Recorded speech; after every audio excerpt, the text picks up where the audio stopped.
প্রথমবারের মতো Pakistan super league PSL এ দল পেয়েছেন বাংলাদেশি ওপেনার পারভেজ হোসেন ইমন। ব্যাট হাতে গেল বিপিএল এ সিলেট টাইটান্সের হয়ে দুর্দান্ত পারফর্ম করেছেন ইমন। বাংলাদেশ জাতীয় দলের টি-20 সংস্করণেও খেলছেন নিয়মিতই। ব্যাট হাতে নিজের ধারাবাহিকতার ফলাফলটাই যেন তিনি এবার পেয়েছেন পিএসএল এর সুযোগ পেয়ে।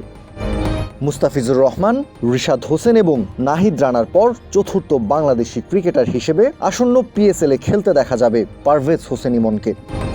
পাকিস্তান সুপার লিগ পিএসএল এর নিলাম নিয়ে বাংলাদেশি ক্রিকেট সমর্থকদের উচ্ছ্বাস কিংবা ক্রিকেটারদের আগ্রহ দুইয়েই যেন গুড়ে বালি। কাটার মাস্টার মুস্তাফিজুর রহমানের পর রিশাদ হোসেন, এই দুই বাংলাদেশি ক্রিকেটার ছাড়া পাকিস্তান সুপার লিগে দল পাননি আর কোনো টাইগার ক্রিকেটার। বিপিএল এর সর্বোচ্চ উইকেট শিকারী শরীফুল ইসলাম দল পাননি পিএসএল এ। আরেক পেসার তানজিম সাকিবের ভাগ্য শরীফুলের মতোই তাসকিন আহমেদ কিংবা হাসান মাহমুদও থেকেছেন অবিকৃতদের তালিকায়। বিপিএল এ ব্যাট হাতে আলো ছড়ানো ওপেনার পারভেজ হোসেন ইমনের প্রতিও সুনজর দেয়নি কোনো পিএসএল ফ্র্যাঞ্চাইজি। অবিকৃত থাকতে হয়েছে তাওহিদ হৃদয়কেও। শরীফুল, ইমন, হৃদয়, তাসকিন এবং হাসান মাহমুদ সবারই ভিত্তিমূল্য ছিল 1,10,00,000 পাকিস্তানি রুপি। শুধুমাত্র তানজিম সাকিবের ভিত্তিমূল্য ছিল 60 lakh Pakistani rupee. Pakistan super league PSL এর নিলামে একের পর এক অবিকৃত মিরাজ, সাকিব, নাহিদ রানারা। অবিকৃত ক্রিকেটারদের তালিকায় সবশেষ নাম হিসেবে যুক্ত হয়েছে বাংলাদেশি ক্রিকেটার লিটন দাসের নামটাও। অকশনে তার নাম উঠলে প্রথম ডাকে তাকে দলে নিতে আগ্রহ দেখায়নি কোনো ফ্র্যাঞ্চাইজি।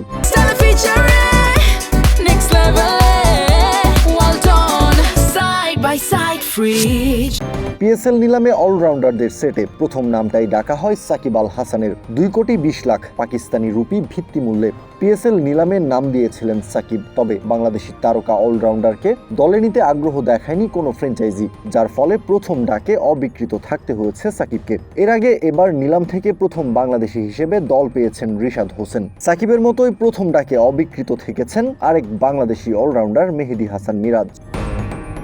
একই পরিণতি বাংলাদেশি ফাস্ট বোলার নাহিদ রানারও। 1,10,00,000 পাকিস্তানি রুপি ভিত্তিমূল্যের নাহিদ রানাকেও দলে নিতে আগ্রহ দেখায়নি কেউ।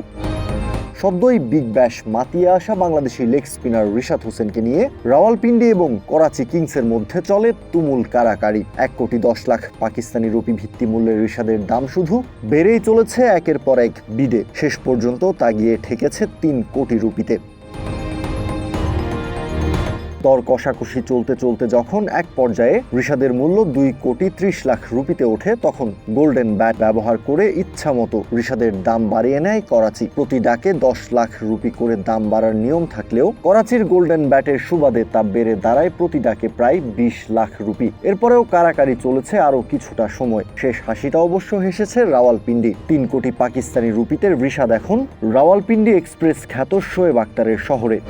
এতদিন পিএসএল চলে আসছিল ড্রাফট পদ্ধতিতে, তবে এবারই প্রথম এর নিলাম অনুষ্ঠিত হচ্ছে। নিলামের আগে রিশাদকে ছেড়ে দিয়েছিল গতবারের দল লাহোর কালান্দার্স। তবে এই দলটি আরও এক বাংলাদেশি মুস্তাফিজুর রহমানকে নিলামের আগেই সরাসরি চুক্তিতে দলে ভিড়িয়েছে। 6,44,00,000 রুপিতে লাহোরের হয়ে আসন্ন পিএসএল মাতাবেন মুস্তাফিজ। পিএসএল এর আগামী আসরের নিলামে নাম লিখিয়েছিলেন বাংলাদেশের 50 জন ক্রিকেটার। 3টা ক্যাটাগরিতে ভাগ করে নির্ধারিত হয়েছিল তাদের ভিত্তিমূল্য। 2,20,00,000 রুপির ক্যাটাগরিতে ছিলেন সাকিব আল হাসান, মুশফিকুর রহিম এবং জাকির হাসান। অন্যদিকে 1,10,00,000 রুপি ভিত্তিমূল্য রয়েছে রিশাদ হোসেন, হাসান মাহমুদ, লিটন কুমার দাস, নাহিদ রানা সহ এক ঝাঁক বাংলাদেশি ক্রিকেটারের। আর ভিত্তিমূল্য 60 লাখ রুপির ক্যাটাগরিতে আছেন আব্দুল গাফফার সাকলাইন, আবু হায়দার রনি, আফিফ হোসেন ধ্রুব, সাব্বির রহমান, সৌম্য সরকার সহ আরও বেশ কিছু বাংলাদেশি ক্রিকেটার। আসন্ন পিএসএল এ খেলবে মোট 8টা দল। চলমান নিলামের পর প্রতিটা দলে থাকতে হবে কমপক্ষে 16 জন এবং সর্বোচ্চ 20 জন ক্রিকেটার। বিদেশি খেলোয়াড় রাখা যাবে কমপক্ষে 5 জন এবং সর্বোচ্চ 7 জন। প্রতিটি স্কোয়াডে অন্তত 2 জন অনূর্ধ্ব 23 বয়সী আনক্যাপড ক্রিকেটার থাকতেই হবে এবং একজনকে অন্তত একাদশে রাখতেই হবে পিএসএল এর নিয়ম অনুযায়ী। কাউসার শান্ত, ক্রিক ফ্রেঞ্জি।